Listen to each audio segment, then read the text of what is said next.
दिल्ली की एक multinational company होती है जिसमें एक लड़की अपना इंटरव्यू देने के लिए जाती है।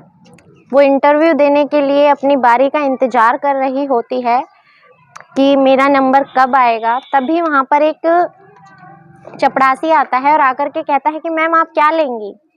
वो लड़की मुस्कुराकर पूछती है कि आप अच्छा क्या बना लेते हैं। वो कहता है मैम आप बताओ, आप कॉफ़ी लेंगी या चाय। वो कहती है तुम अच्छा क्या बना लेते हो ये बताओ। वो कहता है जो आप कहेंगी मैं वो बनाकर ले आऊँगा। तो वो कहती है तुम ऐसा करो, मेरे लिए कॉफ़ी बना लाओ, वो भी कड़क सी, क्योंकि मुझे बहुत डर लग रहा है। इंटरव्यू मैं देने आई हूँ तो पता नहीं कैसे सवाल पूछे जाएंगे, क्या क्या मुझसे पूछा जाएगा। मुझे अभी बहुत घबराहट हो रही है, मुझे बहुत डर लग रहा है। वो कहता है ठीक है मैम, मैं आपके लिए अभी एक बढ़िया सी कॉफ़ी बना करके लाता हूँ। वो जाता है और 10 से 15 मिनट बाद वो चपरासी वापस आता है और उस लड़की को एक कॉफ़ी का कप पकड़ा देता है। कॉफ़ी बहुत कड़क होती है, लड़की को बहुत पसंद आती है। वो कॉफ़ी पीती है। पीते पीते कॉफ़ी पीते पीते अचानक से लड़की जैसे ही कॉफ़ी ख़त्म होती है, वो वहाँ पर बैठकर अपनी बारी का इंतज़ार कर रही होती है, लेकिन जैसे ही कॉफ़ी ख़त्म होती है वो लड़की उसी जगह बैठी बैठी सो जाती है। अब जब उसे होश आता है तब तक 10 से 15 घंटे बीत चुके थे। अभी भी उसे पूरी तरह से होश नहीं आया था।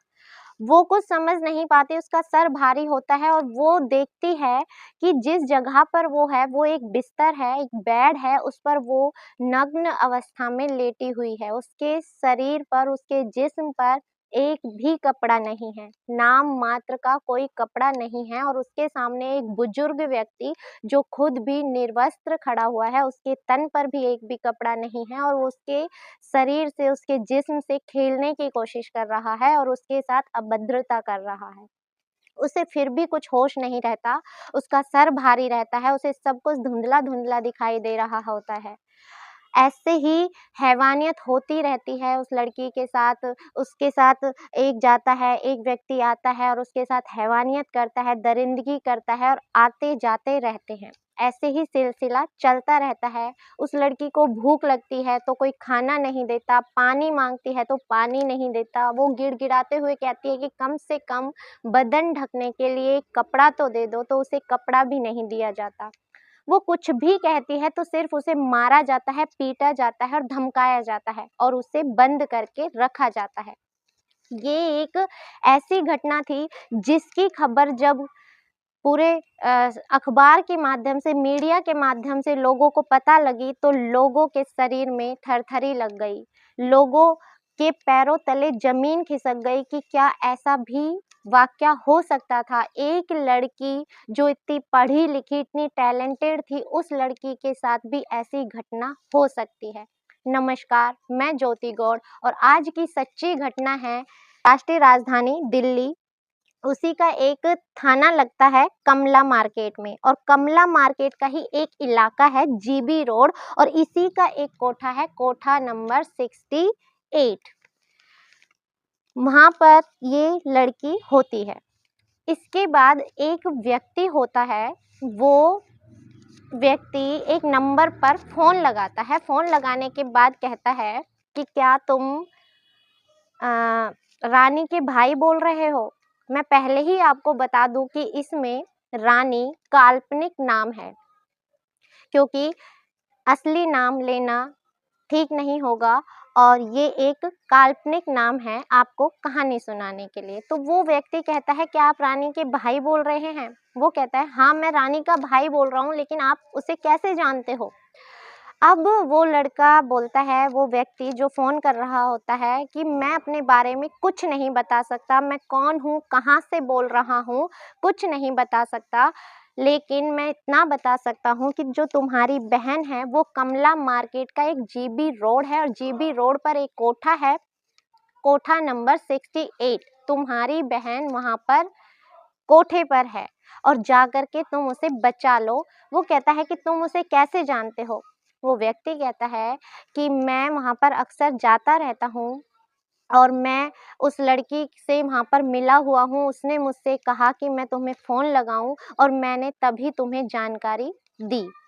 अब जो भाई होता है वो अपने घर वालों को बताता है।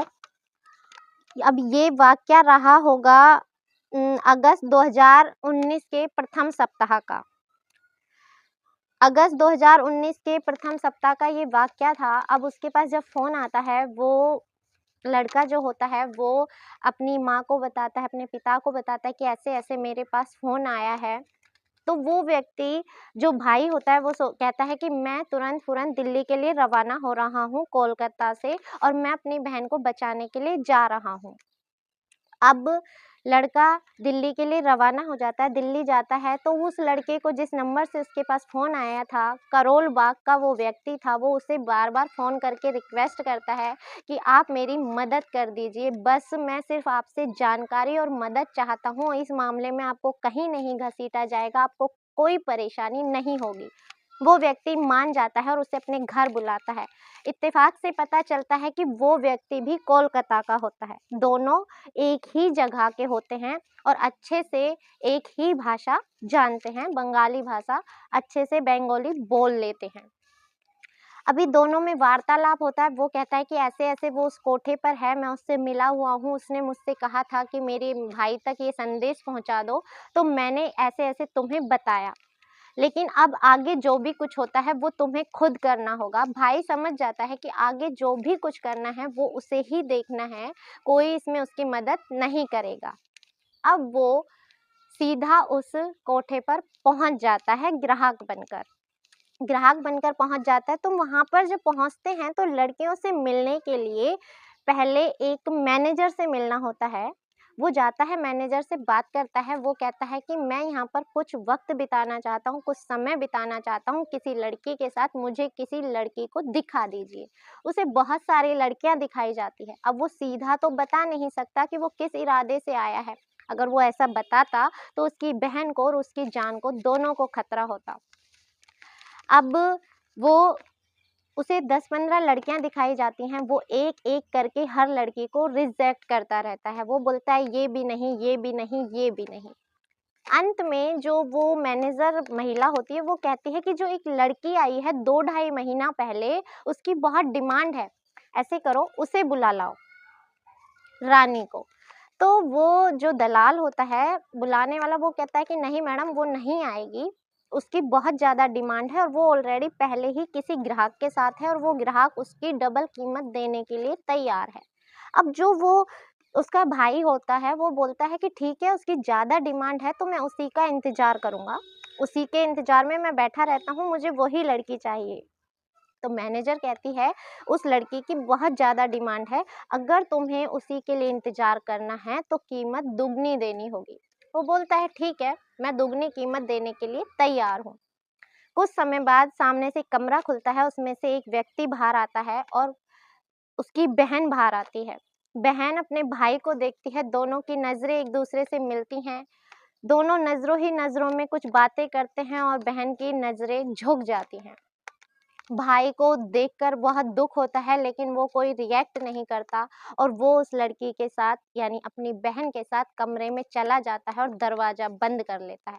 दोनों फूट-फूट कर रोने लगते हैं, लेकिन ध्यान रखते हैं एक-दूसरे के मुँह पर अपना एक-दूसरे का हाथ रख लेते हैं ताकि उनकी आवाज़ बाहर तक ना जाए। रोती है, गले लग जाती है कि मैं बहुत दुखी हूँ। ऐसे ही थोड़े से समय बाद अब दरवाज़ा बजने लगता है। सामने वाले कहते हैं कि तुम ज़्यादा देर अंदर नहीं रुक सकते, बाहर निकलो। तो उसका भाई कहता है आखिर बात क्या है? आखिर ऐसा क्या हुआ है? तो वो कहते हैं जो तुम्हारी समय सीमा थी, वो समाप्त हो चुकी है। अगर तुम और वक़्त रुकना चाहते हो तो तुम्हें दोबारा से कीमत अदा करनी पड़ेगी।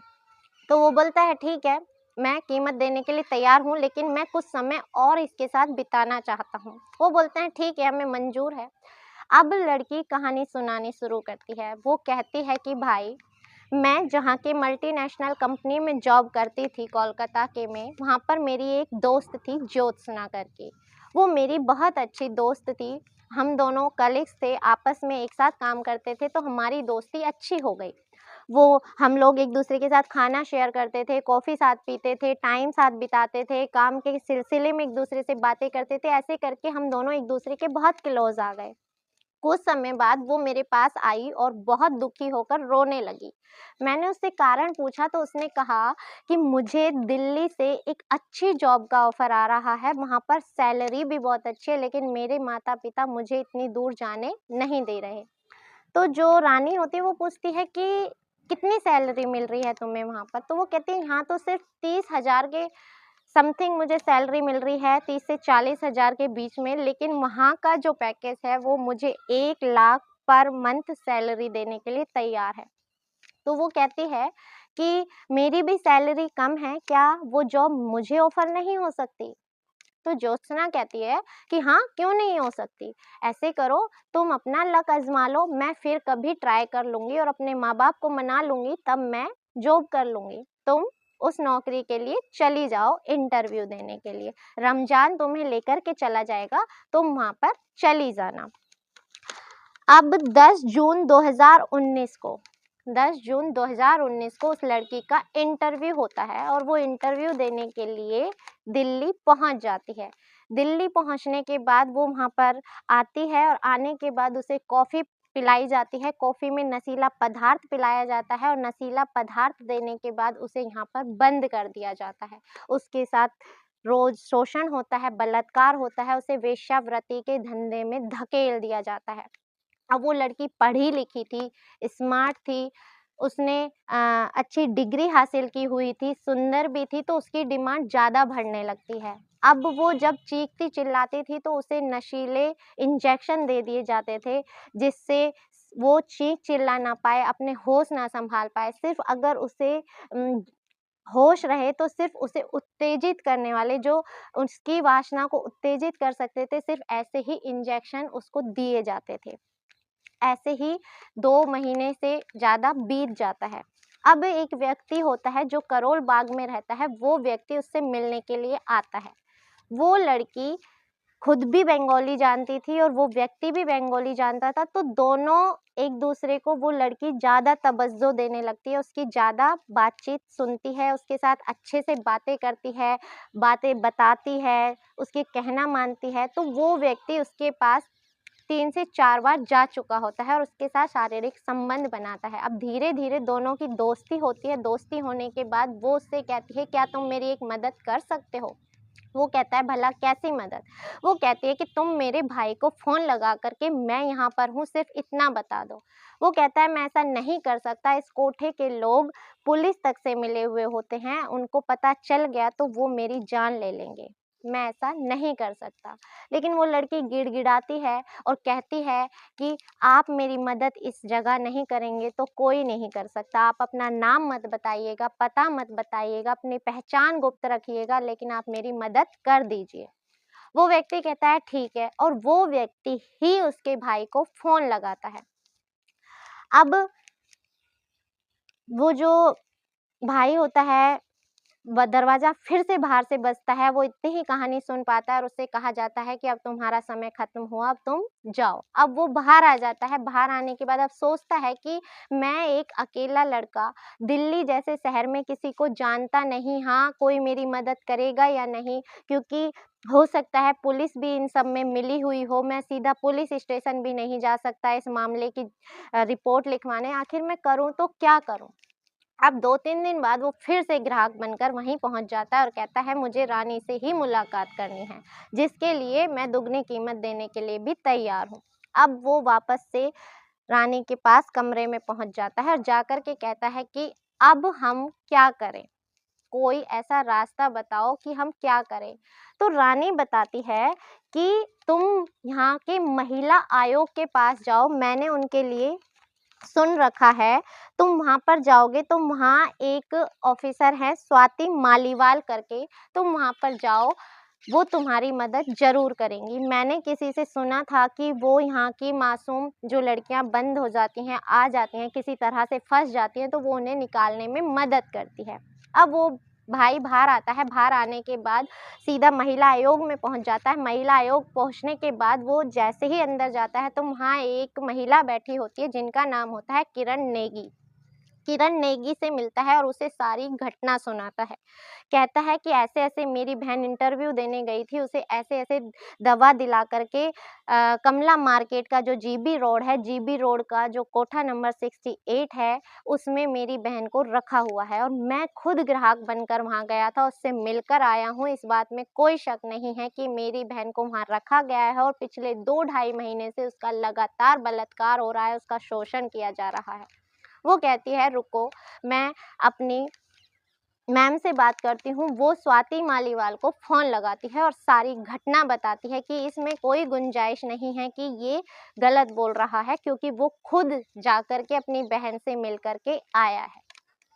अब जो स्वाति मालीवाल होती हैं वो तुरंत से वहीं के एसएचओ प्रभारी होते हैं मनजीत सिंह रंधावा करके, वो उन्हें फ़ोन करती है और वो कहती है कि ऐसे-ऐसे हमें जो कमला मार्केट का जीबी रोड है, वहाँ का जो कोठा नंबर 68 है, वहाँ पर रेड पटकनी होगी। वहाँ पर एक लड़की है और उसे ऐसे-ऐसे वहाँ पर कैद करके रखा गया है और इसमें कोई गुंजाइश नहीं है कि वो वहीं पर है। अब कथित तौर पर एक प्लान बनाया जाता है और तारीख निश्चित की जाती है और ये डेट होती है 9 अगस्त 2019 को। अब तीसरी बार भाई फिर से ग्राहक बनता है और रानी के पास पहुंच जाता है। वही डबल कीमत देता है और रानी के कमरे में चला जाता है। सही समय पर पूरी टीम जाकर के वहाँ पर धावा बोल देती है और चारों तरफ से घेर कर वहाँ पर दबिश दी जाती है। दबिश दी जाती है तो जितने कमरे होते हैं सब में देखा जाता है और एक कमरे में रानी और उसके भाई को देख लिया जाता है और उन्हें ले निकाल लिया जाता है। अब जो उसकी मैनेजर होती है कोठे की, उसे भी गिरफ्तार कर लिया जाता है। जो दलाल होते हैं उन्हें भी गिरफ्तार कर लिया जाता है। साथ ही साथ जो व्यक्ति उसे यहाँ पर नशीला पदार्थ मिलाकर लेकर के आया था, उसे भी गिरफ्तार कर लिया जाता है। जैसे ही इस घटनाक्रम की गूंज अखबारों में छपती है, मीडिया भी इसके ऊपर अच्छी सनसनीखेज बातें करके खूब तारीफ़ें की जाती हैं। जो मनजीत सिंह रंधावा होते हैं, उनकी तारीफ़ की जाती है। जो इसमें महिला थी किरण नेगी, उनकी बहुत अहम भूमिका रही, उन्होंने तत्परता से कार्य किया, उनकी बहुत तारीफ़ें की जाती है और यहाँ तक कि स्वाति मालीवाल की बहुत तारीफ़ें की जाती है और सबसे ज़्यादा तारीफ़ करते हैं लोग उसके भाई की। और मीडिया ने ये चीज़ें इतने हूबहू, इतने अच्छे तरीके से प्रकाशित की थी कि एक भाई ने अपनी बहन को अपनी जान हथेली पर लेकर के कैसे कोठे से आसानी से बचा लिया, जिससे ना उसकी जान को खतरा हुआ, ना उसकी बहन की जान को खतरा हुआ और खुद के साथ-साथ उसने अपनी बहन को भी बचाया और साथ में अन्य लड़कियों की ज़िंदगी भी उसने बचा ली। तो इस घटनाक्रम को सुनाने का उद्देश्य आपको किसी भी तौर पर दुखी करना या परेशान करना नहीं है, बल्कि आपको जागरूक करना है, सचेत करना है कि ऐसी घटनाएँ और ऐसी अंजाम जिस वारदातों से आप बच सकें। इसी के साथ मैं इजाज़त चाहूँगी। मिलते हैं अगली किसी सच्ची घटना के साथ। तब तक के लिए जय हिंद, जय भारत।